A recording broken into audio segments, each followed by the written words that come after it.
Baik, bismillahirrahmanirrahim. Assalamualaikum warahmatullahi wabarakatuh. Waalaikumsalam warahmatullahi Waalaikumsalam warahmatullahi Alhamdulillahirrahmanirrahim. wabarakatuh. Wassalatu wassalamu ala sayyidil mursalin nabiyina Muhammad wa ala alihi wa sahbihi ajma'in. Allahumma ta'ala hikmataka wa alaina rahmataka ya jal jalali wal ikram. Puji dan syukur kehadiran Allah SWT atas limpahan nikmat dan karunia-Nya. Dan dengan izin Allah pula kita masih dipertemukan kembali bersilaturahim dalam kajian Qur'ani jernih. Insya Allah malam hari ini pertemuan kita kena. Semoga Allah mudahkan dan Allah lancarkan. Amin amin ya rabbal alamin. Salawat serta salam tercurah kepada junjungan kita, Nabi besar kita Nabi Muhammad Shallallahu Alaihi Wasallam, beserta keluarga, para sahabat, serta umatnya hingga akhir zaman. Dan insya Allah kita yang hadir pada malam hari ini, insya Allah mempersyafaat kami lahir. Baik Bapak Ibu yang dimuliakan Allah, kaji kita pada malam hari ini kita mulakan dengan baca Bismillahirrahmanirrahim, kemudian umur kita. Ila doti Nabi Mustafa Muhammadin Sallallahu Alaihi Wasallam Al-Fatihah.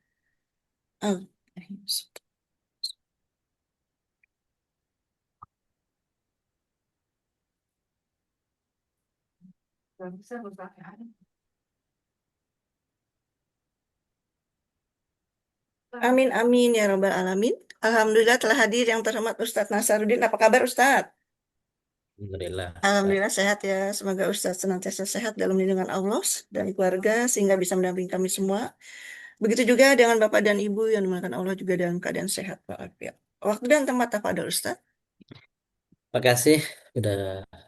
Bismillahirrahmanirrahim. Assalamualaikum warahmatullahi wabarakatuh. Alhamdulillah rabbil alamin wal aqibatu lil muttaqin wa la udwana illa 'alal zalimin. Asyhadu an la ilaha illallah wa la syarika lah wa asyhadu anna nabiyyana Muhammadan abduhu wa rasuluh. Allahumma shalli wa sallim wa barik ala nabiyil karim wa rasulil azim nabiyina wa maulana Muhammadin wa ala alihi wa sahbihi. Salama tasliman katsiran. Ayo sahabat wa sayyidat, assalamualaikum hayatakum. Alhamdulillah, puji syukur kehadirat Allah SWT, salat dan salam kepada baginda Nabi besar Muhammad Sallallahu Alaihi Wasallam. Bapak yang muliakan, kita lanjutkan kajian Quranic Journey kita pada malam hari ini. Kalau tidak salah adalah pertemuan yang ke-6, gitu ya. Atau masuk yang ke-7 saya lupa ya. Ke-6 Ustadz. Ke-6 ya. Ayat yang ke-7 surat Oh, Al-Kahfi. ayat yang ke-7, baik. Jadi seperti biasa kita akan melanjutkan eh, menulis, mengurai daripada surah As-Saff ya, ayat ke-7 hari ini, dan juga menebalkan sekaligus, dan nanti juga mengurai ada hadis gitu ya, ada hadis Nabi Sallallahu Alaihi Wasallam, ada doa dari Nabi Sallallahu Alaihi Wasallam, dan juga nanti ada ikhtisar surah yang pada malam hari ini kita akan memasuki surah ke-109, yaitu surah Al-Kafirun. Alhamdulillah kita sampai pada surah Al-Kafirun sudah. Begitu Bapak yang muliakan,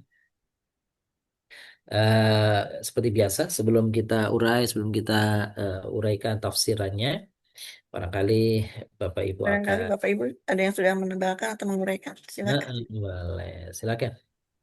Iya Ustadz, saya Ustadz. Oh, Eli sudah. Alhamdulillah. Iya, Ya, ini Ustadz menebalkan, betul. terus ininya apa? Uraiannya ada 19 Ustadz. Ada 19, Apa Masya. kurang ya? Nggak tahu deh. Nanti kita lihat. Iya, makasih Baik. Ustadz. Ya. Apalagi Hmm. Pak Haji sudah, Silakan. Pak Haji Jana? Assalamualaikum Ustaz, Bunda. Waalaikumsalam warahmatullahi Allah wabarakatuh. terlambat nih baru masuk. Enggak, belum terlambat kok. Surat apa ya? Juz ayat ke As-Saff ayat 7. ayat 7 ya. Ya, Waman adlamu. ya. Iya, betul, Pak Haji. Waman adlamu.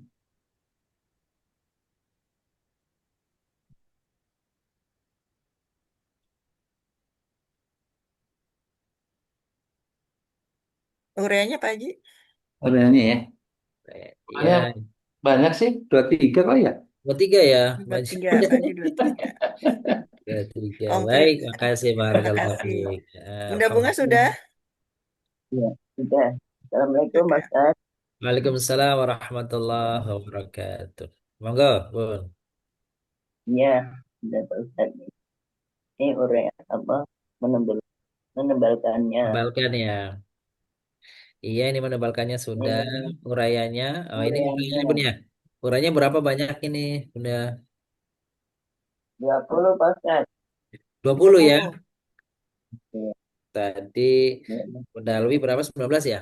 Bunda Ali 19, Bunda Bungas Nah, 20, oh, Pak Pak Jenal Jenderal 23. 23. Oke. Baik, Banyak kan selanjutnya. Bu Nunung sudah, Bu Nunung? Hmm. Pak Dono. Ini Ini menebalkannya ya. Iya, Alhamdulillah gelap semua ini. backlight Ustadz. Iya, baiklah, nggak apa-apa. Heeh. Ininya Kalau 20. 20 juga ya, Bun ya? 20. Iya. Alhamdulillah. Baik, Bun, makasih. Makasih, Bu.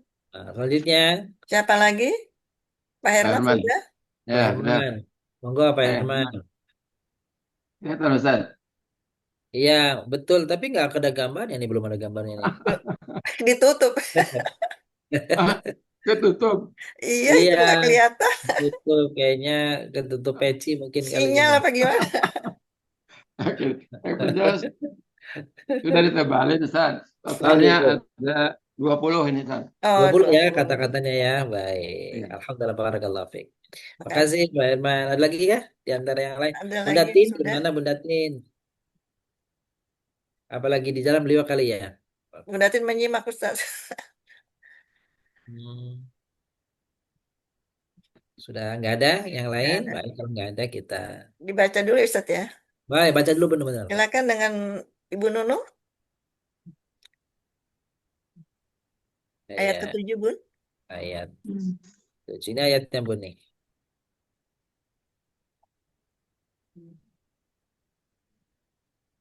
Assalamualaikum Ustadz. Waalaikumsalam Bun, monggo dibaca Bun. أعوذ بالله من الشيطان الرجيم. بسم الله الرحمن الرحيم. ومن أظلم ممن افترى على الله الكذب وهو يدعى إلى الإسلام والله لا يهدي القوم الظالمين. Siapakah yang lebih zalim daripada orang yang mengada-adakan kebohongan terhadap Allah, padahal dia diseru kepada agama Islam? Allah tidak memberi petunjuk kepada kaum yang zalim. Surah Olim. Qaum. Pendek sekali ya suratnya. Makasih Bun, barakallahu fiik. Kasih Bu Nunung. Jadi, ibu yang kemuliakan, bunyi ayatnya adalah A'udzubillahi minasyaitonirrajim. Bismillahirrahmanirrahim. Seperti yang tadi oleh penulis membacakan ya. ومن أظلم ممن افترى على الله الكذب وهو يدعى إلى الإسلام والله لا يهدي القوم الظالمين. Mm-mm. Dan siapakah waman dan siapakah azlam orang yang lebih zalim? Siapakah yang lebih zalim? Adakah orang yang lebih zalim daripada orang-orang yang iftara 'ala Allahil kadzib? Orang-orang yang mengada-adakan kebohongan atas nama Allah. Wa huwa yud'a ilal Islam, padahal dia sudah diajak, sudah diseru untuk masuk Islam. Wallahu la yahdil qaumal zalimin. Pada akhirnya Allah tidak akan memberi hidayah kepada orang-orang yang zalim.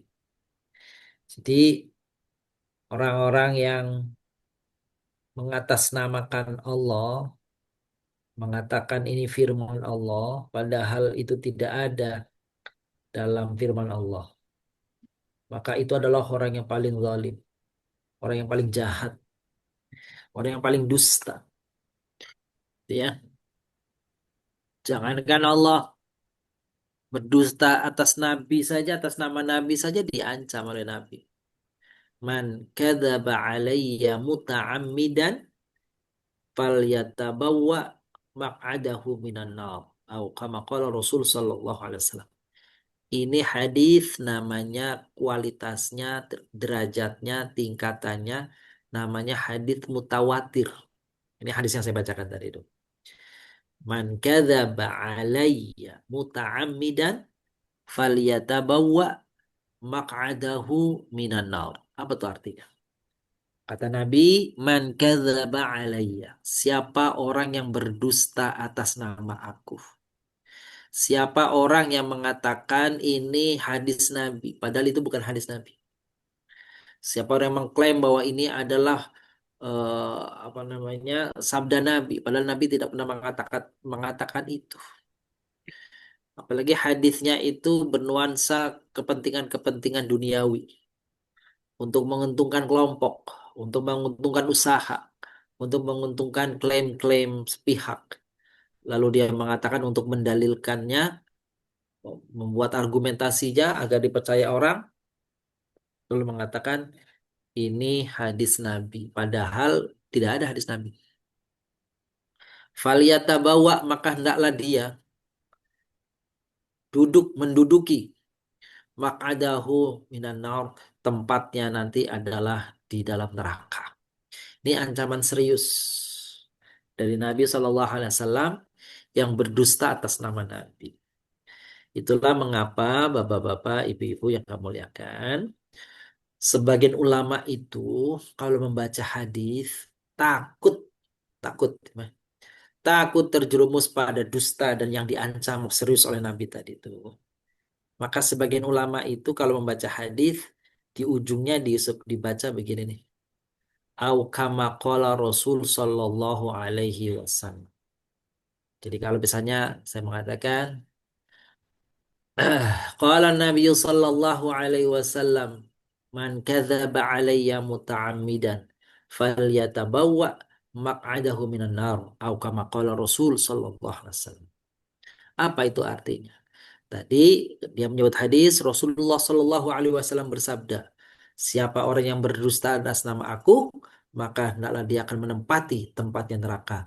Atau seperti kira-kira itulah yang disabdakan oleh Nabi. Nah, gitu tuh. Au kama qala Rasul itu atau seperti itulah kira-kiranya hadis Nabi. Jadi dia tidak mengatakan pasti. Karena boleh jadi yang dia sebutkan itu kata-katanya berlibet, kata-katanya tertukar, kata-katanya tidak tepat, kata-katanya mungkin berbeda. Saking hati-hatinya, maka orang itu mesti kata bahasa sekarang itu disclaimer. Gitu. Ada disclaimernya itu. Ya, apa disclaimer itu? Kira-kira seperti itulah mungkin ucapan Nabi. Nah, jadi kalau nanti nggak tepat benar, mudah-mudahan dimaafkan maksudnya. Gitu tuh ya. Masya Allah.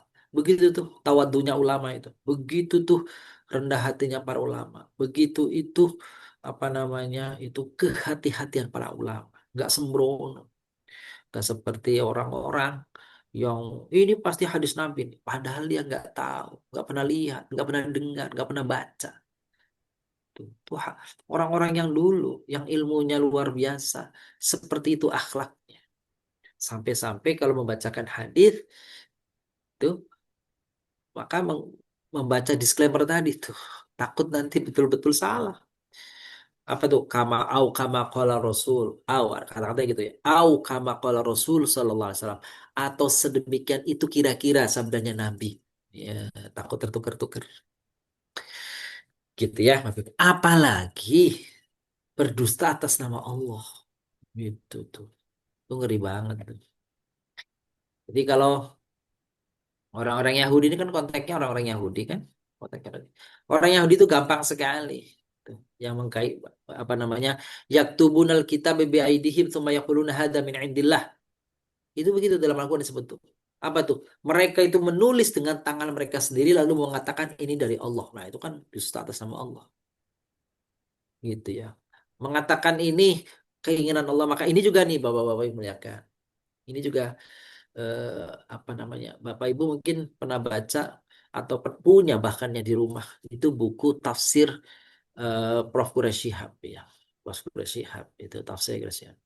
Itu judul tafsirnya itu Tafsir Al-Misbah, pesan dan kesan. Nah, kesan, pesan dan kesan. Dari itu tuh kesan. Kalau tidak salah begitu tuh ada apa namanya buku tafsirnya tuh. Jadi jadi dia tidak mengatakan maksudnya Allah begini nih. Itu agak lancang kayaknya mengatakan begitu tuh. Kok tahu maksudnya Allah emang gimana?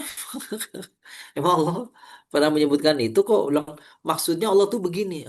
Gimana kalau itu? Nah, itu tuh. Jadi maka kadang-kadang itu tapi kadang-kadang apa tuh nyelonong tuh kata-kata itu ya. Lihat gitu ya. Nah, kita istighfar atas nama itu. Jangan sampai kita mengatakan itu maksudnya Allah padahal kita nggak tahu maksudnya. Itu kan namanya berdusta atas nama Allah. Jadi kadang-kadang beliau mengatakan gini, inilah kesan yang ya inilah isyarat yang ditangkap. Beliau yang ditangkap gitu tuh. Saking hati-hatinya tuh orang tuh bacakan gitu. Jadi ketika dia mengatakan eh, apa tafsir daripada ayat ini kira-kira seperti ini pesannya. Kira-kira seperti ini yang kami tangkap nih kesannya. Itu tuh. Itu ya Bapak Ibu. Itu ulama-ulama dulu begitu tuh. Ya, yang ditiru juga oleh Pak Presiden tadi tuh. Jadi nggak sembrono. Jadi dia tidak mengklaim Allah maksudnya begini nih. Nah, karena yang tahu maksudnya Allah, ya Allah sendiri. Wong kita saja kalau mengatakan sesuatu lalu orang bilang saya paham maksudnya dia. Loh dari mana taunya maksudnya dia? Bisa iya, bisa enggak. Itu baru manusia yang ngomong. Menerjemahkan pikiran manusia itu saja bisa iya, bisa enggak. Bisa tepat, bisa enggak. Apalagi apa yang difirmankan oleh Allah. Kah, rasanya jauh. Sekali lagi, kehati-hatian itu muncul di dalam ekspresinya. Kira-kira seperti inilah kesan yang tampak dari ayat ini, surat ini. Gitu ya. Nah, kita nih kadang yang datang belakangan agak sembrono ya, gitu ya. Agak sembrono. Jadi maksud tafsir ini adalah, lo kata dari mana tuh? Yakin banget itu tafsirnya gitu. Gitu. Padahal belum tentu dari Allah. Belum tentu begitu maksud Allah. Itu ya Bu ya. Ini dari tadi muter-muter ke sini nih karena ini kita perlu apa namanya? Hati-hati. Waman adzlamu mimman iftara 'ala Allahil kadzib wa huwa yud'a ilal Islam. Gitu ya. Arti kalau apa namanya coba dialihkan kira-kira makna yang terdekat dengan makna itu, makna yang dekat dengan pesan tadi ini gitu ya. Kira-kira maknanya siapa sih yang lebih zalim di antara manusia dibandingkan orang yang mengaku-ngaku dia adalah dari Allah itu padahal itu dusta. Padahal orang tadi yud'ailal Islam, diajak masuk Islam, diseru untuk Islam. Tapi pada akhirnya mereka tidak tahu, tidak mau. Wallahu la yahdil qaumadh zalimin. Allah tidak memberi petunjuk kepada orang-orang atau kaum yang zalim. Orang-orang kafir bisa disebut adalah orang-orang yang zalim. Kenapa? Karena mereka menzolimi diri mereka sendiri dengan cara tidak beriman kepada Allah. Siapapun orang yang tidak beriman kepada Allah, maka eh, disematkan kepada mereka orang-orang yang menzolimi diri mereka sendiri. Karena keimanan menjadi dasar, menjadi pondasi, menjadi eh, apa namanya asas diterimanya amalan. Coba kita lihat Bapak Ibu banyak ayat yang timbul kesan pada kita. Kira-kira kesan dari ayat-ayat yang innalladzina amanu wa amilus solihat gitu ya. Aminu wa amalus solihat. Misalkan begitu pada ayat yang alladzina amanu wa amilus solihat. Ada kata-kata iman lalu diikuti dengan amilus solihat. Maka kesan dari pesan ayat ini yang timbul kepada kita kesannya apa? Oh, merendengkan amilus solihat setelah aminu itu artinya apa tuh? Amalan itu tidak tidak diterima oleh Allah SWT manakala tidak ada iman kepada Allah. Sia-sia. Ya, para ulama mengatakan orang-orang yang tidak beriman kepada Allah lalu mereka berbuat baik, maka perbuatan baik mereka dibalas tetapi di dunia saja. Saya kira itu berketetapan dengan doa mereka di dalam surat Al-Baqarah ayat 200. Wa minhum may yaqulu rabbana atina fid dunya wa ma lahu fil akhirati min khalaq. Wa minhum may yaqulu rabbana atina fid dunya hasanah wa fil akhirati hasanah wa qina adzabannar. Di antara orang ada yang berdoa kepada Allah. Ya Allah, hmm, ya Allah, eh, turunkanlah kepada kami kebaikan di dunia. Seperti itu doanya. Maka Allah bilang, wa ma lahum fil akhirati min khalaq. Apa makna terjemahan? Kira-kira ahli bahasa yang coba kita pahami dari pesan ini, kira-kira Allah mengingatkan bahwasanya orang-orang yang berdoa untuk kebaikan dunia saja di akhirat gak dapat apa-apa. Adapun orang-orang yang mengharapkan ridho Allah, orang-orang yang berbuat kebaikan dan dia minta kepada Allah agar diberikan kebaikan di dunia dan ke akhirat dan dijauhkan dari api neraka, itulah yang dilawankan dengan kelompok yang pertama. Gitu. Bapak Ibu, wallahu la yahdil qaumal zalimin. Allah tidak memberi hidayah, petunjuk kepada orang-orang yang zalim. Itulah saya kira kesan yang bisa kita tangkap dari ayat ketujuh surah As-Saff. Wallahu a'lam bishawab. Baik, Ibu-ibu, Bapak yang muliakan, apakah ada yang ingin ditanyakan dari penjabaran singkat tadi dari pesan yang kita tangkap dari surah As-Saff ayat ketujuh tersebut? Silakan kalau ada yang ingin ditanyakan, sekiranya ada. Silakan Bapak Ibu yang ingin bertanya. Baik, tidak ada, kita akan lanjutkan terlebih dahulu. Kita bacakan apa urayanya ya, Ibu ya, urayanya. Oke, kita ini dulu ya.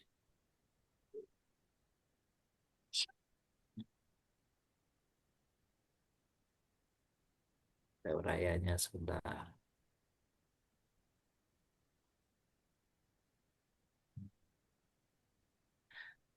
Nanti tafsirnya ada nih. Ini kalau saya ternyata jumlahnya nanti bisa kurang ya. Oh, 20. Boleh juga. Coba kita cek sama-sama. Ini mungkin ada yang kurang nih. Waman azlamu. Waman azlamu. Wawu. Dan huruf araf ataf. Man siapa?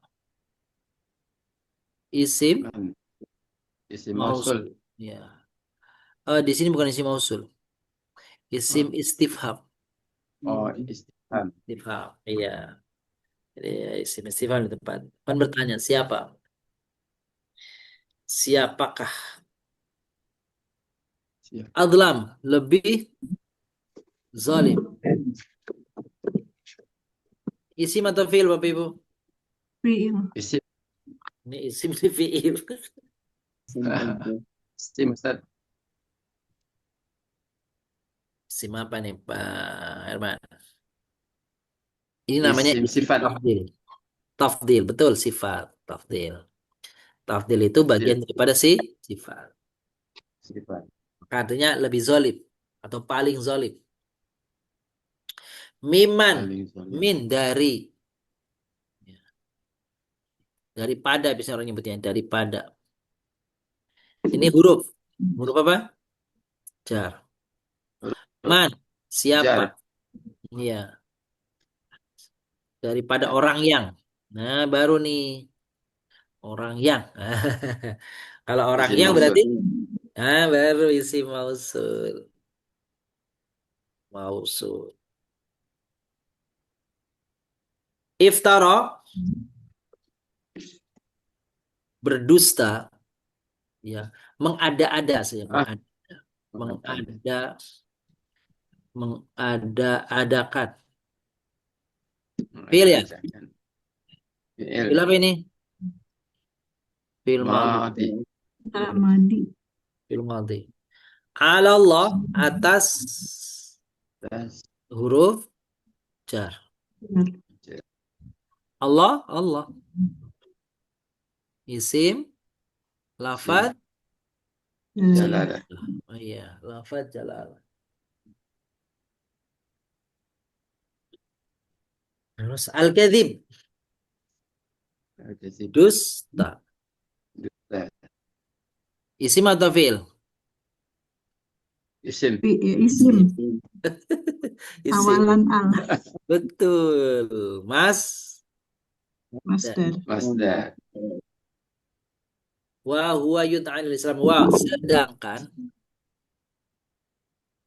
huruf Atau nih hurufnya huruf hal namanya. oh, hal. Kalau artinya sedangkan gitu ya, itu hal. Kalau artinya dan, nah itu huruf ataf. Dia isim dom, Domir. Munfasil. betul domir munfasil kalau lengkap tuh. Yud'a diajak, Diajak. fi'il ya. Fi'il. Fi'il mudhari Mudhari. Mudhari. ila pada Majhulnya Ustaz. Ada. apa? Yuda.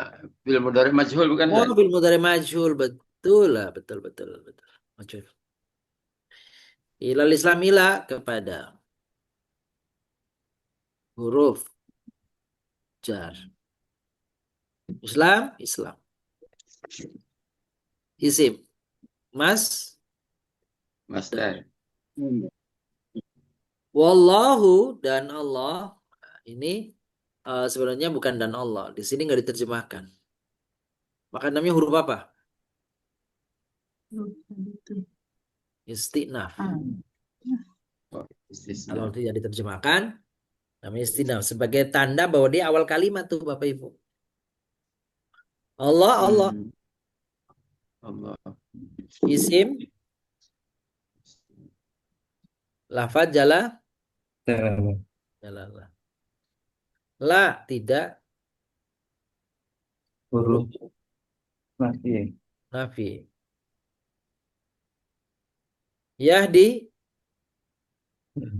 memberi petunjuk. Fi'il Fi'il mudhari. mudhari. Kauma kaum. Tahun isim Isim Mufrad. Isim zalimin. Zalim. Mufrad. Yang zalim. Isim sifat Sifat. jamak muzakkar Zalim. salim sekaligus sih sifat. Gitu ya Bapak Ibu. Iya. Tuh, gitu. 20 berarti benar nih ya. Apa yang kurang? Mohon maaf, mungkin apakah ada yang kurang di sini kata-katanya? Enggak ya, Bapak ya. Baik. Fi'ilnya saya beli domir ya Pak Ustaz. Oh, disebut domirnya Pak Haji, ya. Ada fa'ilnya gitu ya. Fa'ilnya saya beli. Benar. Fa'ilnya saya tulis dari 23. Betul. Baik, alhamdulillah. Ternyata begitu Bapak Ibu. Selesai 20 tuh. Alhamdulillah. Oke. Jadi yud'a itu dipanggil, diseru, diajak, ya, didakwahi sama tuh. Baik. Mana kita lanjutkan ke Hadis apa ya, Sob. namanya? Iya, hadis ya. Nabi Silakan hadis Nabi dengan sallallahu Pak alaihi Haji wasallam. Jainal. Dua. Assalamualaikum. Oh iya Pak Haji mau. Waalaikumsalam. Nah, kelihatan Pak Haji atau mau baca di buku boleh Pak Haji. Monggo. Ya. Bismillahirrahmanirrahim. Hadis Nabi Muhammad SAW. Sayati 'alan nas zamanui yaf'uduna fil masjidi khilaqan imamuhum ad-dunya fala tujalisuhum fa innahu laisallahi fihim hajah. Hmm. Akan ada di akhir zaman nanti suatu kaum yang duduk-duduk atau berkumpul di masjid, imam mereka adalah dunia. maka janganlah kalian duduk-duduk bersama mereka, karena Allah tidak butuh kepada mereka. Masya Allah. Ngeri ya gitu ya. Ya, Akan ada suatu masa ya, Nabi ini. Jadi kalau Nabi itu kita tidak sebut prediksi ya. Ini sabda Nabi. Sebab Nabi tidak mengatakan sesuatu jika itu hadisnya memang hadis yang benar ya. Bapak Ibu. Nabi tidak mengatakan sesuatu kecuali atas petunjuk Allah SWT. Jadi ini petunjuk Allah kepada beliau, pada Nabi Sallallahu Alaihi Wasallam. Sayati ala nasi zaman, ya, akan datang suatu masa kepada manusia, akan hadir suatu saat, suatu waktu, suatu zaman di mana orang-orang, bagaimana mereka tuh? Yaquduna fil masjid, mereka duduk-duduk di masjid, mereka kumpul-kumpul di masjid, hilakon, hilakon, apa namanya, halakoh, halakoh, berhalakoh, halakoh. Tapi imamuhum ad dunia, pemimpin mereka itu dunia. Maksudnya pemimpin itu Pembicaraan. tidak dalam artian kesan yang kita timbulkan dari ayat dari hadis ini bukan artinya pemimpin dalam artian manusia, tapi orientasi mereka. Ya, di drive mereka itu diarahkan. Ya. Pembicaraan mereka itu duniawi. Kak, Bapak Ibu yang kemuliakan, kita berhati-hati di masjid itu membicarakan sesuatu yang jauh dari dakwah. Hmm. Berbisnis di masjid nggak boleh tuh. Berdagang di masjid itu nggak boleh. Iya. Jadi kalau ini harus dibedakan. Kalau membicarakan sesuatu itu demi kemaslahatan umat, untuk kemaslahatan, membicarakan ekonomi, tapi untuk kemaslahatan umat itu baru boleh. Tapi kalau membicarakan ekonomi, membicarakan jual beli, untuk kepentingan pribadi, itu maka apa namanya itu eh, bahaya kalau itu. Ya, kalau itu bahaya. Maksudnya bahaya apa? Kalau bahaya itu Nabi Shallallahu Alaihi Wasallam dalam sebuah riwayat beliau pernah mengatakan apa itu? Lantabura tijaratukum kama kalau Rasul Sallallahu Alaihi Wasallam. Apa? Tidak akan menguntungkan perdagangan kalian itu. Ya, kalian tidak akan beruntung. La arbahat tijaratuhum. La arbahat tijaratuhum. Oh, kamu kalau Rasul. Perdagangan kalian nggak ada untung. Bisnis kalian itu nggak ada untung. Gitu tuh. Sampai didoakan begitu tuh. Jadi Bapak Ibu muliakan, eh, hindarkan masjid kita menjadi tempat pertemuan-pertemuan yang urusannya duniawi. Apakah boleh kita musyawarah di masjid? Boleh. Kalau yang musyawarahkan adalah masalah umat. Bicara politik di masjid? Boleh. Kalau bicara politik adalah untuk kepentingan umat. Bukan untuk kepentingan partai. Bukan untuk kepentingan apa namanya eh, apa istilahnya itu? Bukan untuk kepentingan semata-mata eh, golongan tertentu. Tapi kalau untuk kepentingan umat boleh. Itu ya, hati-hatinya di situ tuh.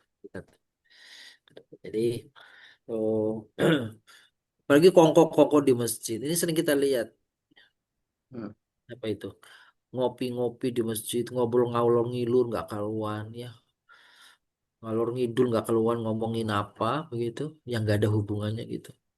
Lalu masjid menjadi tempat tongkok-kongko itu. Jadi ya ini juga bukannya menjadi masjid menjadi tempat yang dijauhi oleh orang, enggak juga bukan itu. Tapi eh, pro, ya proporsional lah, proporsional. Kalau membicarakan di masjid ya hal-hal yang apa namanya, yang ada kaitannya untuk kemaslahatan masjid itu sendiri, kemaslahatan umat. Ngopi bergelas-gelas, ngerokok berbatang-batang, bahkan kotoran rokoknya pun di masjid. Miris gitu ya. Yang diobrolin di masjid nggak kalau apalagi kalau yang diobrolin di masjid apa itu ghibah ke sana ke sini, wah sudah tumpang tindih tuh. Sudah jauh gitu. Auzubillah min dzalik. Gitu ya. Di zaman Nabi Shallallahu Alaihi Wasallam dalam sejarah yang kita baca, begitu disebutnya bahwa masjid itu fungsinya bukan hanya untuk ibadah toh. Ya. Masjid itu tempat sentra dari berbagai kegiatan. Ya, dia dakwah ya di masjid. Kegiatan apa namanya keumatan yang di masjid. Membicarakan ekonomi ya di masjid. Membicarakan peperangan yang di masjid. Bahkan dalam sejarah ditulis, kalau habis perang itu, sebagian sahabat-sahabat yang terluka itu pengobatannya adalah di masjid. Jadi masjid menjadi pusat-pusat apa namanya itu penanganan medis. Bahkan ada sejarah yang saya baca. Masjid itu di zaman Rasul Sallallahu Alaihi Wasallam salah satunya itu apa? Digunakan untuk tempat penjara. Mungkin Bapak Ibu mendengar ya kisah tentang Thumama bin Utsal. Ya, ada tokoh namanya Thumama bin Utsal, tokoh kafir, kafir dari wilayah Yamamah namanya. Tertangkap oleh para sahabat yang sedang apa namanya itu lakukan eh, apa namanya itu kalau keliling itu apa ya kalau itu pasukan berkeliling di garis perbatasan itu sedang inspeksi sedang menjaga gitu ya Patroli. Patroli, patroli patroli. mau patroli gitu ya jadi patroli nanti tempatnya di patrol Pak Haji ya gitu ya.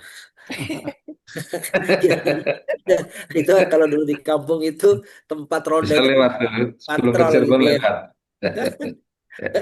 Jadi tempat ronda ngopinya Ya di patrol. Allah. Ternyata ada patroli. Baik, ketangkap lalu diserahkan kepada Nabi SAW. Lalu Nabi SAW mengatakan kalian tidak tahu siapa dia nih, nggak tahu ya Rasulullah.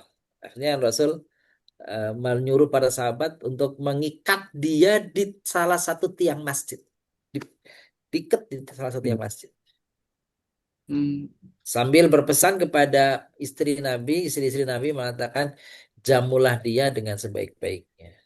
Ini orang kafir nih, orang kafir yang memusuhi Islam, memusuhi Nabi, menteror, mengintimidasi, membuat apa namanya itu pokoknya banyak kerusakan lah kepada Islam dari daerah Yamamah gitu ya. Tangkap setiap hari kan kisahnya begitu ya, singkatnya begitu. Setiap hari Nabi pulang dari apa namanya habis selesai sholat mengimami sholat itu Nabi tanya ma dabika ya Sumama gimana dengan Hai Sumama. Sumama mengatakan hari pertama itu mengatakan Hai Muhammad, kira-kira kata-katanya begini. Hai Muhammad, jika engkau bunuh aku adalah orang yang punya darah. Maksudnya punya darah, akan banyak orang yang meminta balas dendam. Karena aku pemimpin. Jika engkau meminta apa namanya ke dunia, harta dan sebagainya, aku adalah orang yang punya. Kira-kira gitu ya ucapannya. Tapi jika engkau melepaskan aku, membebaskan aku adalah orang yang pandai berterima kasih. Aku adalah orang yang pandai berterima kasih. Hari kedua ditanya lagi, kalimat yang pertama tadi hilang. Tinggal kalimat yang dua dan ketiga. Kalau engkau mau minta, maka aku orang yang akan memberi. Kalau engkau membebaskan aku orang yang pandai berterima kasih. Hari ketiga, tinggal terakhir ya, tinggal kalimat terakhir yang dia sebut. Kalau engkau bebaskan aku orang yang pandai berterima kasih. Setiap kali Nabi bertanya kepada Sumama, dijawab sama Sumama begitu, Nabi nggak pernah jawab, diem aja Nabi. Hari ketiga, Nabi lepaskan tuh Sumama. Lalu kemudian Sumama bergegas keluar dari masjid, tapi apa yang terjadi? Sumama itu mencari semacam oase atau kalau bahasa kita sumber air ya, sumber air di kebun kurma. Lalu dia ternyata di situ dia mandi. Habis dia mandi, bebersih, dia balik lagi kepada Nabi SAW, masuk lagi ke masjid. Apa yang terjadi? Dia berikrar syahadat. Masuk Islam. Itu masuk Islam. Panjang ceritanya, tapi saya ambil poinnya apa tuh? Itu Sumama orang kafir aja di penjara di masjid. Di masjid, itu di penjara tuh. Iya di penjara namanya mau diapain kan? Dia kan diikat di masjid selama 3 hari itu. Dan akhirnya dia masuk Islam. Kenapa? Nih, para pengamat, para ahli sejarah mengatakan ini apa namanya kecerdasan Nabi Shallallahu Alaihi Wasallam ya. Memang beliau itu selalu dalam petunjuk Allah ya. Kenapa Sumama itu nggak ditaruh di tempat jauh, tapi taruh di masjid supaya setiap bacaan Quran yang dia jadi mendengar baca Quran kan setiap hari kalau dia apa ya, orang sholat dia dengar baca Quran dan Sumama kan orang Arab jadi tahu lah kan gitu ya Pak maksudnya pesannya apa itu yang pertama yang kedua Sumama mengetahui agar Sumama mengetahui bagaimana interaksi antara Nabi sama sahabat. Jadi dugaan dia, aku tidak pernah melihat pemimpin seperti engkau, hai Muhammad. Aku lihat pemimpin Kisra, aku pernah bertemu Kisra, aku pernah bertemu Kaisar. Tapi mereka itu seperti raja dan hamba sahaya. Itu hamba sahaya yang lain-lain itu. Dia itu raja. Tapi engkau pemimpin yang luar biasa ini, nggak ada bedanya itu sama ini, sama aja itu. Gitu. Maka itu kesan Sumama yang luar biasa terhadap apa yang dilihat selama beberapa hari itu berkesan betul kepada dirinya sehingga dia kemudian apa masuk Islam tuh. Jadi sebenarnya poin yang akan saya sampaikan tadi tuh itu masjid fungsi masjid banyak itu. Jadi bukan hanya untuk sholat saja. Ini jadi agak apa namanya agak miris kalau masjid itu jam 9 malam ditutup. Iya, orang nggak bisa masuk. Nggak apa-apa kalau di luarnya dikasih space untuk orang barangkali mau sholat, orang barangkali mau apa namanya mau istirahat, nggak jadi masalah. Kalau memang ruang utamanya ditutup dikunci, yang penting ada space di luar orang mau sholat.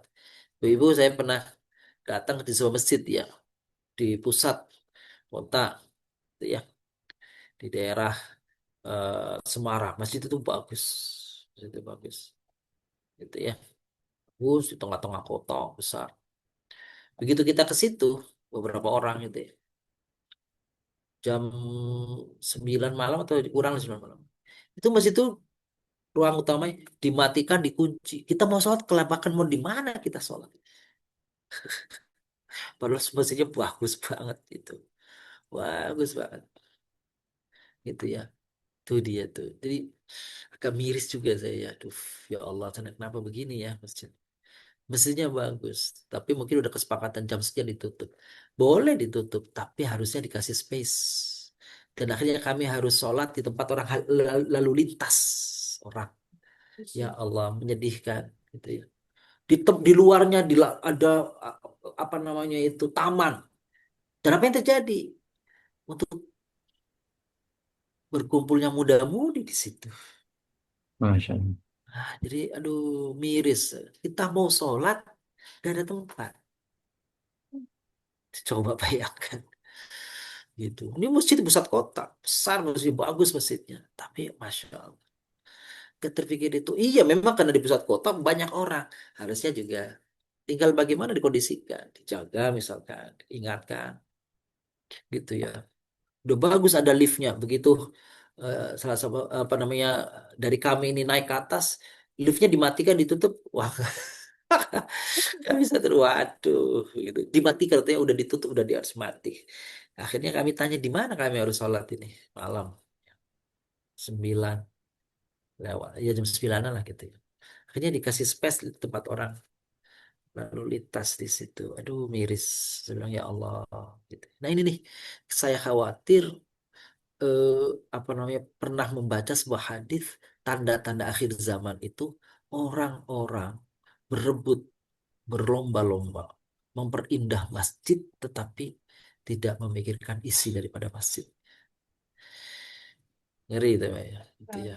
Itu ya. Atau mungkin itu saya pikir itu kebetulan saja pas saya datang ke situ mungkin ya yang lain memang hari-hari lain mau enggak kali ya. Jadi saya pas saya ke situ tuh kok kebetulan kok kayak gitu dapetnya belum sih enggak. Inilah, tapi kalau ada seperti itu, jadi ini warning bagi namanya takmir. Bapak Ibu tahu, takmirul masjid, takmirul masjid. Apa takmir itu? Meramaikan. Meramaikan itu apa? Bukan hingar-bingar. Meramaikan itu mengisi masjid dan kegiatan-kegiatan yang apa namanya itu fihi rijalun. Di dalam Al-Quran itu kan ya. Di dalamnya ada orang-orang yang meninggikan mengingat Allah. Ya, itu dia la masjidun usisa ala taqwa min awwali yaumin ahqqu an tuqamu fihi rijalun fihi rijal di dalamnya ada orang-orang yang apa tuh namanya meramaikan, mengisi, menjaga masjid. Untuk apa kepentingan? Baitullah, rumah Allah itu. Rumah, makanya masjid manapun namanya Baitullah, rumah Allah. Gitu. Ya, kalau rumah Allah harusnya siapa saja dalam kepentingan untuk ibadah harusnya nggak boleh dihalang. Nah, ini introspeksi untuk kita nih yang dekat-dekat masjid, Bapak Ibu. Jadi kalau mau ditutup ruang utamanya nggak apa-apa, tapi harus ada space di mana orang bisa melaksanakan ibadah. Ya. Eh, Dan di Masjid Madinah, Bapak-bapak, Ibu-ibu yang muliakan, itu ada namanya suffah, suffah. Dan itu ditiru oleh sebagian masjid. Apa sufa itu? Sufa itu satu space di luar masjid, di samping masjid. Bisa menempel, bisa enggak dengan masjid. Yang isinya, yang itu tempat adalah tempat orang menginap. Di situ para sahabat yang tidak punya tempat tinggal, tinggalnya di situ. Tinggalnya di situ. Dinamanya sufa. Berapa sahabat yang tinggal di sufa? Ada dua versi yang saya baca. Ada 40, yang lain 70. Tinggal di situ. Siapa? Tokoh-tokoh sahabat besar. Tapi bukan sahabat yang empat. Siapa di antaranya? Ibnu Mas'ud radhiyallahu an. Siapa lagi? Abu Zar Al-Ghifari. Siapa lagi? Salman Al-Farisi. Itu tokoh-tokoh. Siapa lagi? Abu Hurairah. Itu tokoh-tokoh yang apa namanya? Anas bin Malik. Tokoh-tokoh yang ada di sekitar Nabi yang menjadi sumber-sumber daripada informasi tentang Nabi adanya di Sufah. Tinggalnya di Sufah. Sufah tuh space di samping masjid yang dipakai untuk orang yang tidak punya tempat tinggal yang di situ. Yang mereka tanya begini, apakah mereka orang miskin? Nah, awalnya begitu, tapi kemudian ada sahabat yang sengaja tinggal di Sufah karena pingin supaya ibadahnya lebih tekun, lebih dekat, lebih cepat, lebih. Jadi dia tinggalkan rumahnya, dia hadir di Sufah supaya apa? Supaya nggak ketinggalan. Maka kita dengar Ibnu Abbas, kalau tidak salah sahabat Nabi Ibnu Abbas. Yang apa itu Ibnu Abbas itu? Yang Ibnu Abbas itu tidak pernah ketinggalan takbir pertamanya imam dalam waktu puluhan tahun. Coba Masya Allah. Gitu ya. Bertahun-tahun. Tidak pernah ketinggalan takbiratul ikhramnya imam. Karena seperti itu tuh Bapak Ibu. Nah, jadi kita kembali lagi pada hadis Nabi tadi ya. Jadi hadis ini bukan untuk nakut-nakutin, enggak. Cuma kita harus apa waspada, apa kita perlu ya tawasobil hak, tawasobil sabar kepada saudara kita, teman-teman kita eh, mengadakan jamuan atau kumpul-kumpul di masjid nggak masalah sih, sepanjang yang dibicarakan, yang di apa namanya itu di di isi adalah untuk kepentingan umat, bukan untuk kepentingan pribadi, apalagi sifatnya duniawi, gitu ya. Nah, sekira itu pesan hadisnya. Fala tujalisuhum, kata hadis ini, jangan kau temani mereka, jangan kau bergabung sama mereka. Fa innahu laisa lillahi fihim hajah. Kagak dibutuhin Allah tuh orang begini nih. Allah kagak suka nih sama orang begini nih. Kira-kira gitu tuh. Kagak suka nih orang. Sama orang yang modelnya begini. Ngumpulnya di masjid, ngobrol nggak karu-karuan tuh. Sholatnya 10 menit, ngobrolnya 3 jam. Ngobrolnya 3 jam. Gitu ya. Itu tuh. Tapi kalau diobrolin itu adalah apa sesuatu yang bermanfaat bagi agama, kajian, nggak masalah. Bagus. Kan di Masjid Nabawi, Masjid Masjid Haram kan ada tuh ya. Halaqah-halaqah tuh. Kajian-kajian. Nah, begitu nggak masalah.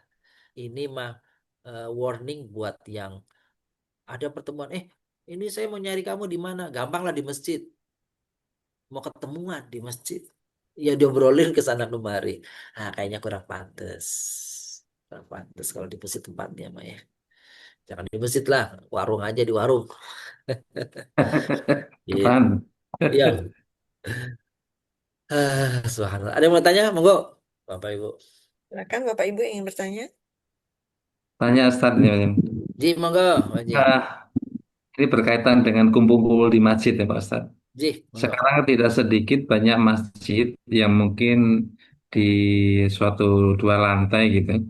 Iya, Lantai atas untuk tempat sholat, yang bawah iya, untuk multifungsi. Itu Iya, Motif. betul. multifungsi kalau untuk Iya, PR, untuk agama tidak ada masalah. iya, Tapi ada menutup tidak menutup kan sebagai tempat-tempat rapat yang hanya duniawi misalnya. mm-mm, Itu apakah termasuk dalam kelompok ini, Pak Ustaz? mm-mm. Nah, Kak, terhadap hal seperti ini kita harus berhati-hati, itu ya.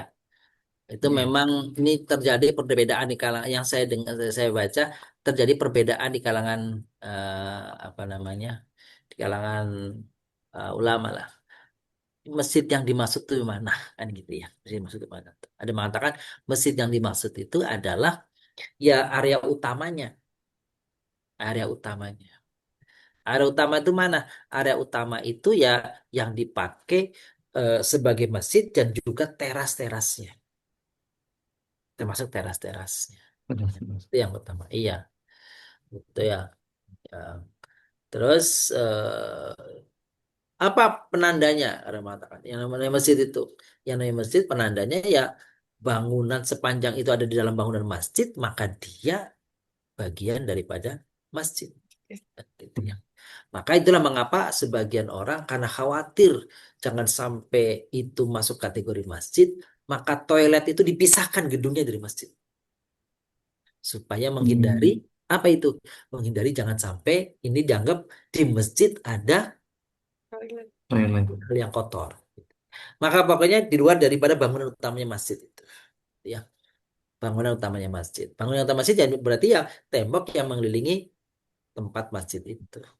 Nah, Hmm. nah, yang kedua, jadi pendapat yang kedua mengatakan, ya kalau ada space di bawahnya ruangan, ya ruangan itu bukan termasuk masjid karena yang dimaksud masjid adalah lantai duanya. Misalnya gitu. Lantai duanya yang masjid itu, yang bawahnya ya bukan masjid. Itu ada yang berpendapat begitu.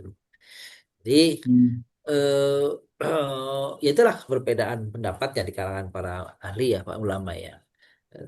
Amannya bagaimana? Seandainya pun itu digunakan untuk acara semacam walimahan dan sebagainya, ya nggak masalah. Karena itu kepentingan untuk umat juga. Umat butuh tempat itu. Tapi kira-kira yang bersenyawa dengan kegiatan masjid. Maksudnya apa yang bersenyawa Hmm. dengan masjid? Oh ya kalau bikin acara kira-kira waktunya disesuaikan. Kalau pas lagi zuhur dikondisikan. Gitu ya. Kedua, kalau namanya juga di dalam apa ada di area masjid, bagusnya mah jangan sampai membunyikan hal-hal yang kayaknya nggak senada dengan masjid. Itu apa? Enggak ada apa-apa nih cuma hiburan ini saat hiburan apa namanya itu apa namanya itu irama Padang Pasir. Lagunya apa? Lagunya Arab. Nggak tahu kalau lagu Arab itu cinta-cintaan juga. Lagu Arab itu aja kayak cita-citaan mesra-mesraan dikira namanya Arab langsung bagus enggak juga. Ya. Nah, kalau Iya, dalamnya iya, itu iya. adalah salawat atau hal-hal yang inilah gitu ya.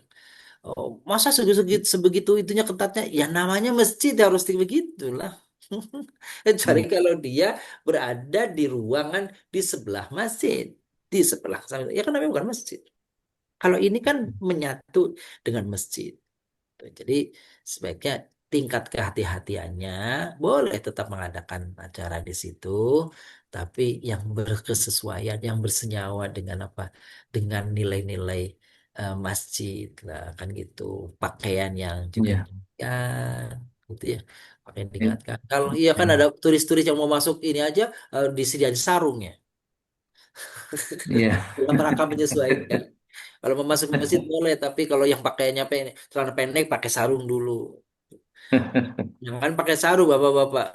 Kan pernah bapak ibu-ibu yang mau ke ini, ke Candi Borobudur, Nah. ya kan? Ke tempatnya Pak Haji nih. Dekatnya nih dari Borobudur. Kita mau masuk dari Borobudur aja dikasih apa itu aja? Selendang kan? Ya selendang tuh suruh pakai tuh. Itu ke Borobudur. Gimana ke masjid? Ini masa ke masjid. Selonong boy gitu. Jadi saya Iya, kira ini iya, iya. tugas bersama lah, tugas kita semuanya Iya, mengingat Insya Allah. betul mengingatkan hal-hal yang kira-kira berkesesuaian dengan nilai-nilai Iya. yang diemban oleh masjid itu sendiri apa? La masjidun ussisa ala taqwa. Masjid itu dibangun atas dasar ketakwaan dan untuk unsur ketakwaan. Saya kira itu punya ayatnya. Ya. Ya, Pak Haji, mohon maaf ya, kira-kira Oke, pendapat saya. syukron, syukron Ustaz, syukron. Oke, kita lanjutkan Bapak Ibu. Ini doa ya, Doa. Wana ya. Ayo, Silakan dengan Wana. Bunda Eli. Boleh. Assalamualaikum Bunda Eli. Oh iya. Oh, siap Bu Ana. Assalamualaikum Ustaz. Waalaikumsalam, Bu. Ayo, monggo, Bunda Eli. Bismillahirrahmanirrahim.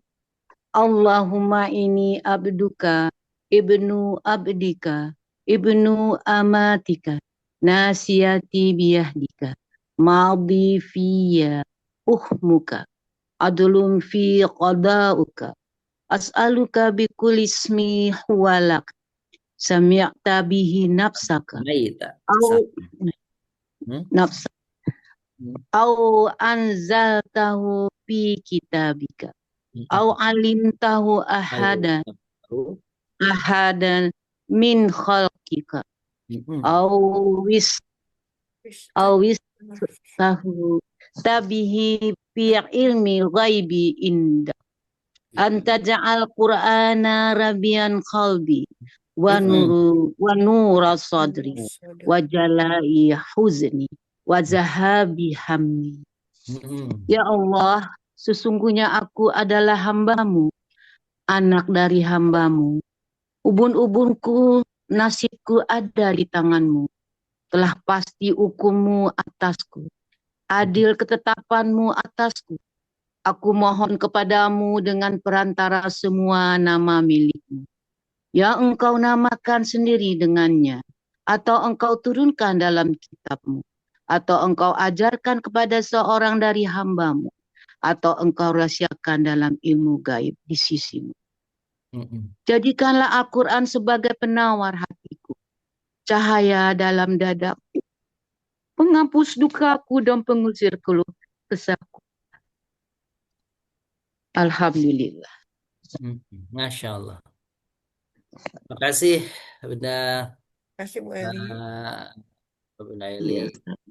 Iya, Ini doa makasih ini Ustaz. Bapak Ibu, ini doa kalau habis apa namanya baca Quran. Ini boleh nih dipakai, diamalkan kalau untuk baca Quran nih.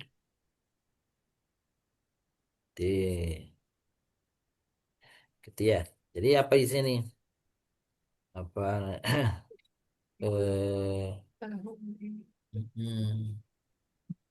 hmm.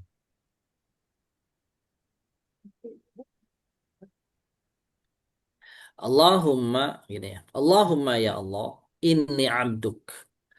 Aku ini adalah hambamu. Ibnu abdik, anak dari hambamu. Maksudnya orang tua kita adalah hambamu juga. Ibnu amatik, eh, putra dari ibu hambamu juga. Gitu. Terus nawasiyati biyadik. Ubun-ubunku itu ada di tanganmu. Ubun-ubunku ada di tanganmu. Maldin fiyya hukmuk. Telah lalu ketetapanmu untukku ya Allah. Bahwa kita ini Bapak Ibu hidup sudah ditentukan dulu. Semenjak kapan? Semenjak usia kita di rahim ibu kita. Di rahim ibu kita itu usia 4 bulan. Adlun fiyya qada'uk. Dan peristiwa, kejadian, qada' dari ketetapanmu, dari takdirmu kepadaku itu udah merupakan keadilan Allah. Merupakan keadilan Allah. Artinya apa itu? Kalau kita menganggap Allah tidak adil, berarti kita tidak yakin dengan kemahkuasaan Allah. As'aluka bikulis min huwalak.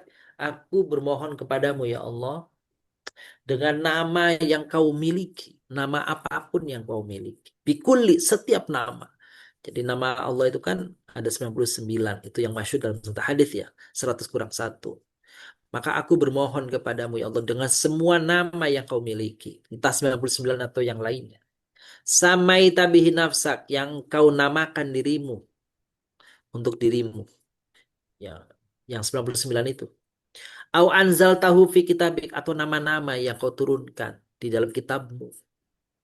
Aw 'allamtahu ahadan min khalqik, atau nama-nama yang kau ajarkan kepada salah seorang dari antara makhlukmu. Aw ista'tharta fi ilmil ghaibi 'indak, atau yang engkau simpan, yang kau rahasiakan di dalam ilmu gaib. Semua itu aku mohonkan kepadamu ya Allah dengan semua nama-nama indahmu itu. Apa namanya? Apa pokoknya? Anta ja'alal Qur'ana rabi'a qalbi. Ya Allah, jadikanlah Al-Quran yang aku baca ini adalah penyejuk hatiku.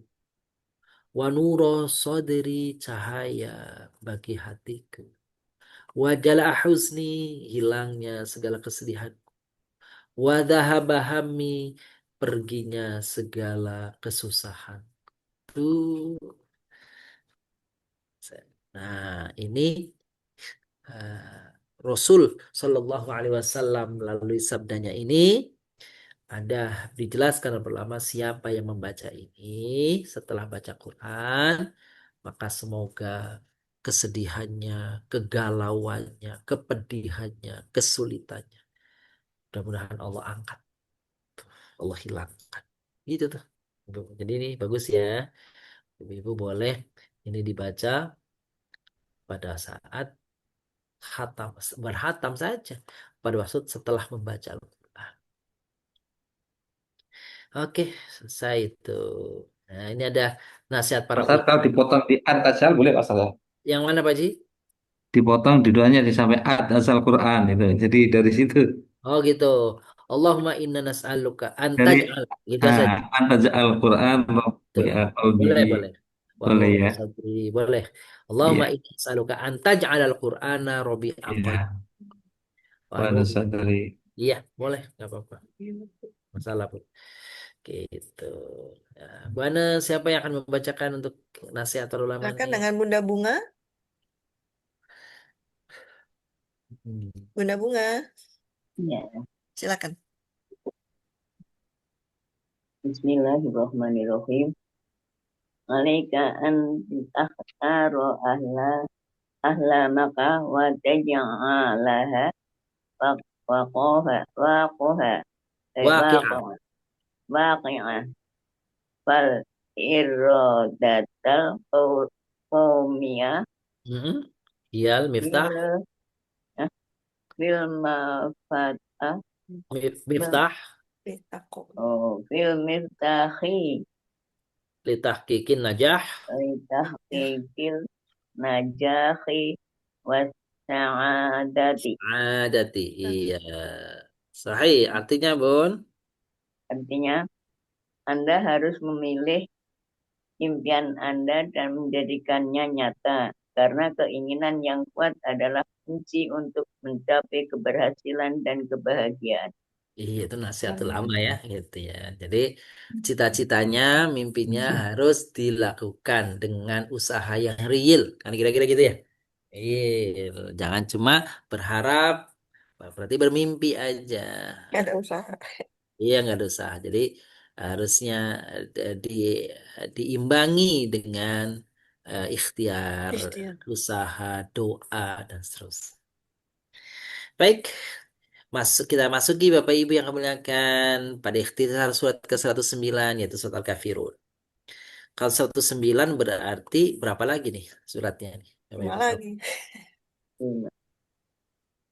5 lagi ya? Lima lagi kan 114. Iya, 11. Jadi Kita 11 kali pertemuan nih Ustadz ya. iya, nah, tuntas loh gitu ya. Ada 2 surat tuh nanti sekaligus pertemuan ke-10 apa. Oh gitu. Ya. Baik. Surat Al-Kafirun, bahasanya itu Al-Kafirun, artinya orang kafir. Nama-nama surat. Ternyata Al-Kafirun nama-namanya banyak Bapak Ibu. Namanya Al-Kafirun. Al-Kafirun, Al-Kafirun. Surat ini dinamai Al-Kafirun karena lantaran diturunkan berkaitan dengan orang-orang kafir dan menjadi objek pada surat awal surat ini. Yang kedua namanya Al-Jahad, ingkar. Al-Jahad. Bukan jihad ya. Ya. Jahat pakai hak, bukan pakai hak. Cuma menulisnya agak susah kalau pakai hak sama hak. Kenapa bahasa Indonesianya susah ya? Gitu ya. Jadi jahat sama hak sama hak bahasa Indonesia sama aja nih. Ingkar karena surat ini berbicara tentang orang-orang yang mengingkari agama Allah. Namanya al-ibadah. Lantaran kata ini abidun abidun itu ta'budun, abatum, ibadah kan kata-kata ibadah semua tuh. Lantaran kata ini dengan derivasi yang beragam disebut sebanyak 8 kali dalam konteks arti ibadah. Al-musyaqsyaqah, al-musyaqsyaqah. Disebut al-musyaqsyaqah karena bermakna menyuci, pencuci dan penjauh nifak. Itu tuh, syirik dan kesesatan. Surat ini dengan tegas dan tandas menolak penyembahan berhala dan selain Tuhan, di samping itu menjauhkan dan mensucikan manusia dari syirik dan kemunafikan. Itu surat Al-Kafirun, namanya itu tuh Al-Jahad, Al-Ibadah, Al-Musyaqqah. Susah ya, Musyaqqah. Susah. Gitu. Baik, kita lanjutkan.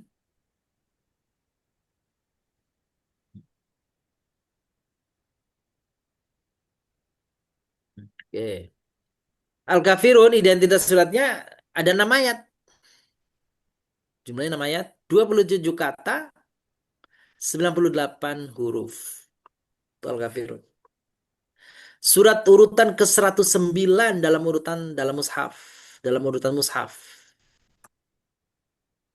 Surat urutan ke-18 dalam turunnya wahyu.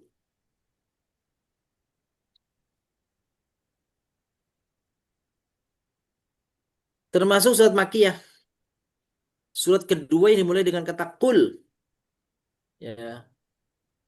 Surat pertamanya surat Al-Jin. Qul uhiya ilayya anna ustama'ana nafarum minal jin. Gitu ya. Jadi kata kul dalam Al-Quran yang pertama adalah qul uhiya. Jadi kata kul itu dalam Al-Quran, coba Bapak nanti cek ya, itu hanya 5 surat aja awalnya pakai kul.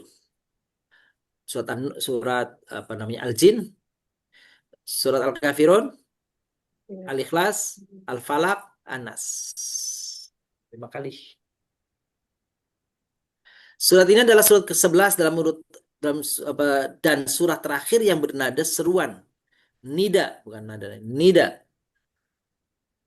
Dan mukhatabat, gitu ya. 11. Termasuk salah satu surat Al-Qisar.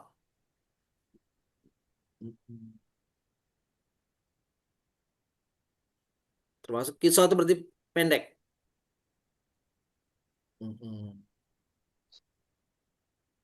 Ya, demikian juga surat ini Al-Kafirun dan 3 surat lainnya Al-Ikhlas, An-Nas, Al-Falaq disebut sebagai 4 kul. Nah, plus tadi Al-Jin.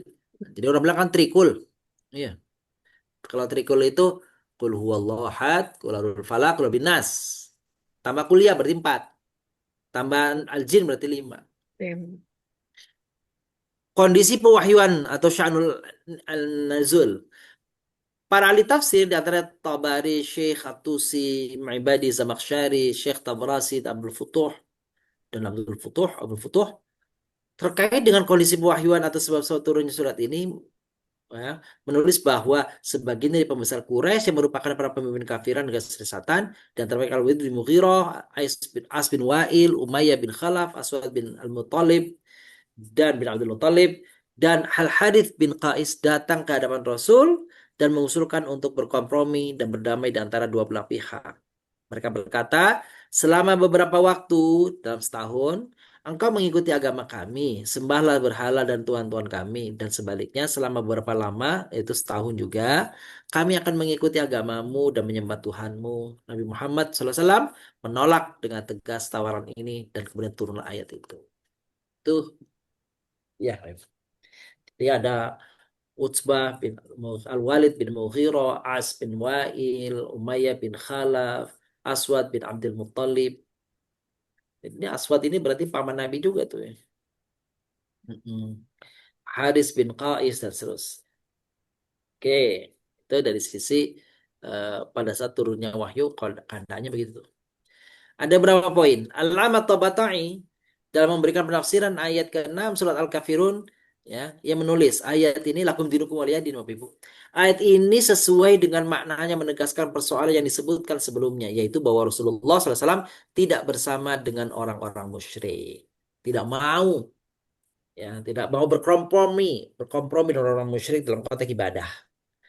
Lam dalam lakum dan li dalam alam khusus Artinya adalah agama kalian yaitu penyembahan berhala adalah terkhusus untuk kalian sendiri dan tidak akan menciderai agama saya.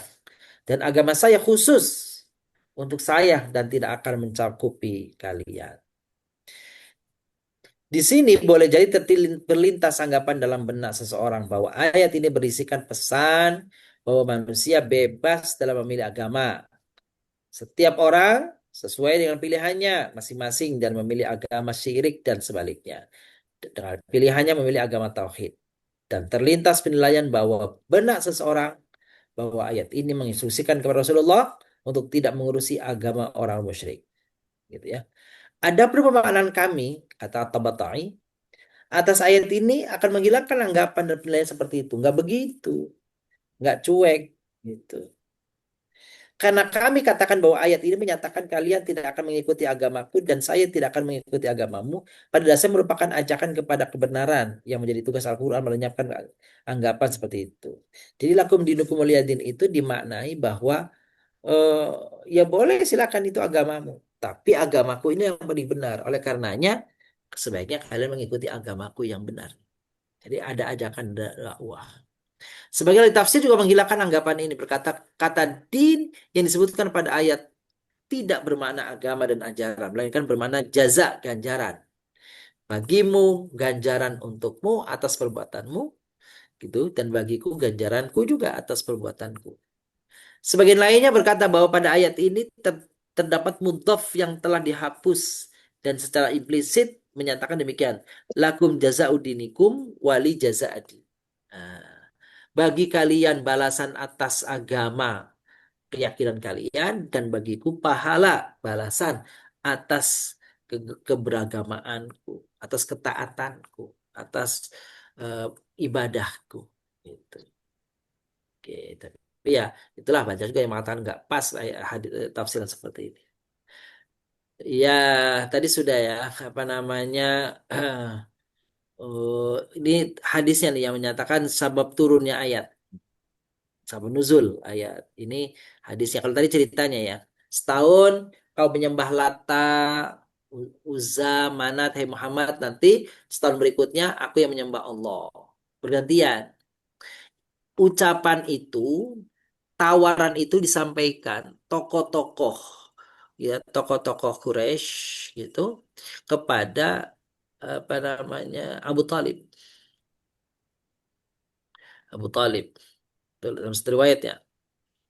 Maka kemudian Abu Talib mengatakan itu kepada Nabi, maka Nabi mengatakan, aku eh, apa aku tidak ya, apa namanya itu, aku tidak akan menghentikan dakwahku ini dan tidak mau berkompromi dengan apa?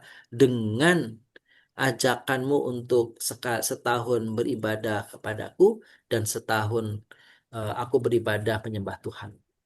Itu. Jadi Nabi menolak hal itu pada pamannya. Nah, satu versi begitu gitu ya. Hanya saja riwayat ini dilemahkan dengan sebab bersendirinya Abdullah bin Isa al-Khazzaz dalam meriwayatkan dari Dawud bin Abi Hind. Ibnu Hajar rahimahullah mengatakan bahwa beliau Abdullah bin Isa lemah itu menjadikan riwayat hadis tadi dianggap lemah. Begitupun riwayat lain yang juga dinilai lemah, namun saling menguatkan satu sama lain dan tidak terdapat makna yang salah. Sehingga sebagai ulama seperti Syekh Al-Albani rahimahullahu taala menguatkannya. Artinya apa? Prinsipnya ada ajakan dari orang-orang Quraisy kepada Nabi untuk bertukar Tuhan. Tetapi caranya yang bagaimana itu yang kemudian menjadikan hadisnya ada satu sisi hadisnya yang lemah, satu sisi kuat. Tapi kalau ada hadis yang masing-masing berbeda hadisnya, tapi maksudnya sama, maka hadis yang lain itu menguatkan hadis yang dianggap lemah tadi. Karena ada berbagai sumber cara periwayatan namanya.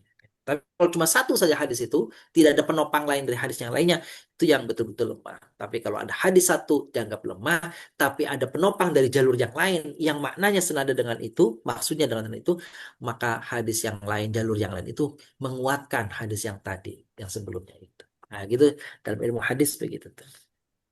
Keutamaan surat Al-Kafirun. Nah, Bapak-bapak, ini keutamaan yang pertama, mengandung makna berlepas diri dari kesyirikan. Seperti idza awaita ila madji'aka faqra qul ya kafirun ila khatimiha fa innaha bara'atun minasyirki. Bapak Ibu, anjurannya nih sebelum tidur baca surat Al-Kafirun. Ya, karena kalau kita baca Al-Kafirun ini menjadi pembebas kita dari kesyirikan. Dianjurkan waktu apa? Waktu mau atau waktu hendak beristirahat, sudah rebahan, malam mau tidur baca Al-Kafirun. Ya, Bapak Ibu ya. Atau biasanya Bapak Ibu kan baca surat Tabarok dan sebagainya. Ini yang pendek aja Al-Kafirun. Inna Rasulullah sallallahu alaihi wasallam qara'a fi raq'atil fajri qul ya ayyuhal kafirun wa qul huwallahu. Kesukaan Nabi, beliau membaca kalau di surat subuh itu Al-Kafirun dan Al-Ikhlas. Di antaranya itu tuh, dua surat yang dibaca Nabi itu. Ya. Yang ketiga, inna Rasulullah sallallahu alaihi wasallam qara'a fi raq'atil tawaf bi suratai qul ya ayyuhal kafirun qul huwallahu ahad. Dan juga Rasulullah pada saat tawaf beliau membaca Al-Kafirun dan Al-Ikhlas. Dan dalam berbagai kesempatan Rasulullah SAW biasanya kalau menganjurkan sholat sunnah itu Rasulullah menganjurkan rokat pertama itu Al-Kafirun, rokat kedua itu An-Nas. Maksudnya apa? Agar tidak memberati yang bersangkutan untuk sholat. Jadi cari aja yang gampang, yang pendek. Nah, Rasulullah mencontohkan suratnya apa? Al-Kafirun dan An-Nas. Demikian pesan-pesan singkat pada surah Al-Kafirun dan juga hadis serta doa-doa yang kita tadi sudah bacakan di awal tadi. Demikian, Bapak Ibu muliakan. Demikian Bunda Ana. Kalau ada yang bertanya, boleh Silakan silakan. Bapak Ibu, barangkali ada yang ingin bertanya lagi. Pak Herman, Pak Bu Eli. Ya Ustaz, Monggo. nanya Ustaz. Ji, monggo. Eh, Tadi Ustaz menjelaskan pendapat para ulama. Mm-mm. Nah, yang dimaksud ulama, yang dapat titel ulama itu apakah dia hafiz, apakah dia apa Ustaz? Iya, baik. Syukur Ustaz. Baik, makasih. Bapak Ibu yang muliakan, ulama itu secara bahasa itu jamak dari alim. Alim. Jadi ulama itu Bapak Ibu bukan jamak dari alim, tapi jamak dari alim. Beda ya. Kalau alim panjang, alim jamaknya alimuna. Mm-mm. Ya. Tapi kalau alim panjang, maka jamaknya ulama. Itu yang pertama. Lalu apa bedanya alim sama ulama? Bukan itu. Apa bedanya alim sama alim gitu ya? Apa bedanya yang dibacanya panjang A-nya sama yang baca lam yang panjang? Jadi alim sama alim. Beda. Bedanya apa? Bedanya kalau alim itu lebih jauh mendalam dibandingkan yang alim. Ya, Bapak ya. Ulangi lagi nih. Jadi kalau kita menyebut alim itu berarti keilmuannya mendalam sekali. Gitu. Dibanding kalau alim. Kalau alim itu berarti gitu, berarti dia mengetahui. Tapi kalau alim itu berarti dia sangat dalam pengetahuannya. Tuh bedanya Bapak Ibu. Jadi kalau ulama itu orang yang dalam pengetahuannya. Pertanyaannya, siapa orang yang layak disebut alim ulama tadi? Nah, bahasa kita, Bapak Ibu yang kami muliakan, itu kata ulama itu kadang-kadang menunjuk untuk satu orang. Padahal mesti ulama itu jamak. Gitu ya. Tapi kita bahasa Indonesia bilang, wah ini seorang ulama. Itu ya dipahami berarti ya artinya dalam artian tunggal, padahal jamak itu ya. Jadi dia orang yang ilmunya itu dalam sekali. Itu maksudnya untuk ulama. Pertanyaannya, ilmu apa? Gitu ya. Yang disebut bisa disebut bahwa dia itu seorang ulama. Ya apa saja. Awalnya tuh apa saja. Tapi kemudian mengkhusus. Jadi kalau disebut ulama berarti orang yang keilmuan tentang agamanya yang dalam. Padahal awalnya ulama itu apa? Ya apa saja. Termasuk ilmu umum gitu ya. Itu asalnya ya dia seorang ulama. Ulama apa? Ulama biologi, ulama fisika gitu ya. Tapi ke belakang kata ulama itu bergeser penyebutan dan maknanya hanya khusus untuk apa tuh? Untuk orang-orang yang ahli dalam agama saja akhirnya. Itu sama banyak kasusnya yang terjadi gitu. Contohnya madrasah. Madrasah itu kan sebenarnya sekolah apa saja, namanya madrasah. Gitu. Tapi kebelakangan madrasah berarti sekolah agama. Kan gitu tuh. Gitu. Jadi kalau Bapak Ibu mungkin nanti ke Libanon gitu ya. Tuh madrasah Katolik ya madrasah namanya. Gitu. Katolik ya madrasah di Lebanon ya banyak yang Katolik, banyak yang Protestan dan sebagainya. Ya namanya madrasah, madrasah itu sekolah kan gitu. Sekolah apa? Sekolah apa saja namanya madrasah. Tapi begitu kita sampai di Indonesia, madrasah memiliki makna khusus apa tuh? Sekolah yang khusus mengajarkan ilmu-ilmu agama. Padahal kan nggak begitu. Sama tadi juga seorang ulama. Padahal apa saja awalnya ulama itu adalah orang yang keilmuannya pada satu disiplin ilmu mendalam. Gitu. Maka kalau kita tarik sekarang dalam kondisi keumuman kita sekarang, seorang ulama itu adalah orang yang mendalam ilmu pengetahuan keagamaannya. Entah fikih, entah hadis, entah tafsir, entah apa namanya akidah, entah akhlak, entah usul fikih, macam-macam gitu. Nah, saking sekarang itu orang pingin apa namanya spesifikasi gitu ya, ada spesifik ya spesialisasi, maka tambah ke sini orang itu keahliannya lebih mengerucut. Kalau dulu orang banyak ilmu dia kuasain, sekarang apa keahliannya fikih, nanti lama-lama fikihnya fikih apa, fikih tentang muamalat, nanti muamalatnya tentang apa, muamalatnya tentang perdagangan aja, ini tambah spesifik tuh. Sama dokter juga gitu kan dulu kan. Dokter umum, dokter spesialis. Spesialis apa? Spesialis Dan dalam, nanti spesifiknya lagi. dalamnya apa? Dalamnya beda lagi nanti. Jantung aja, ini aja. Spesialis mata. Matanya apa? Ahli kornea doang. Tuh kayak gitu tuh. Gitu ya. Ke depan itu tambah spesifik, tambah spesifik, tambah spesifik. Gitu. Berbeda dengan orang dulu. Orang dulu itu cakupannya luas. Tapi begitulah keadaan, begitulah perkembangan dunia. Sekira gitu apa namanya kira-kira yang saya pahami Pak Arman tentang Mau definisi. nanya Ustadz, Ayo izin Bu Eli bertanya. monggo. Silakan Bu Eli, silakan. Ini Ustadz kan tadi doa tadi yang saya baca itu kan ada jadi kalau Al-Quran sebagai penawar hatiku. Jadi ada kata-kata di Al-Quran inna sam'a wal basara wa fa'akul anha mas'ula. Apa bedanya fuad dengan hati itu Ustadz? Kan ada kata-kata fuad itu. Iya, Makasih Ustadz. sama-sama Bun. Saya coba membahasakan yang menurut saya sederhana, yang gampang. Kalau hati itu, kalau kolab itu hati, kalau fuad itu mata hati. Oh, Gitu. mata hati. Sanubari. Orang bilang maksudnya sanubari, Sanubari. hati sanubari. Itu namanya fuad. Hati terdalam. Hati terdalam. Kira-kira gitu, Bun. Oh, gitu. Jadi Iya. ininya juga hati gitu ya Ustadz. Fuad itu fungsinya hati yang lebih. Iya. Oh, Hati yang gitu. berpikir, hati yang merasa, hati yang di dalam itu. Apa namanya? Tadi itu hati nurani kan gitu orang bilangnya. Oh ya, hati nurani. Iya, Quran. iya. Allah alam. Makasih Begitu, Bun. Ustadz. Iya, sami-sami. Iya. Assalamualaikum. Waalaikumsalam warahmatullahi wabarakatuh.